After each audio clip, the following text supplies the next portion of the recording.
Thanks for joining us. I'm Chris Tanaka with a WBZ News update. Inspectors are trying to figure out what caused a building to partially collapse in East Boston.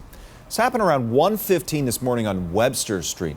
A gaping hole opened up on the side of the building while the sidewalk below was littered with brick and other debris.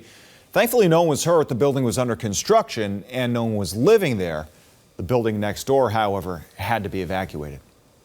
We are learning new information about staffing concerns at the assisted living facility in Fall River where 9 people were killed in a fire.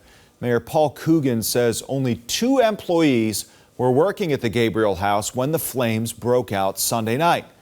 The mayor also says the owner's been ignoring his calls and is no longer cooperating in the investigation. Well, the Blue Line is back to normal this morning after a downed wire caused major problems during the evening commute. More than 450 passengers were forced to evacuate from train cars and walk through an underwater tunnel back to the closest T stop. Those who were unable to walk were pushed in a rail cart by firefighters. Commuters say they're stuck on a hot train for a long time before they're let out. It took the MBTA about 6 hours to get the line up and running again. All right, it is going to be hot today. Here's Jason with your forecast. Oh, get into the water, everybody, and enjoy it while you can. Water temperatures are in the upper 60s, the warmest so far into the season there, but we're expecting to get even warmer. Around the lower 70s, you look out towards the Cape and even along the south coast if you're choosing to stay inland. And if you're going to down to Gillette later on this evening, night 2 of Coldplay, they'll be playing again. It was a very hot and humid night last night.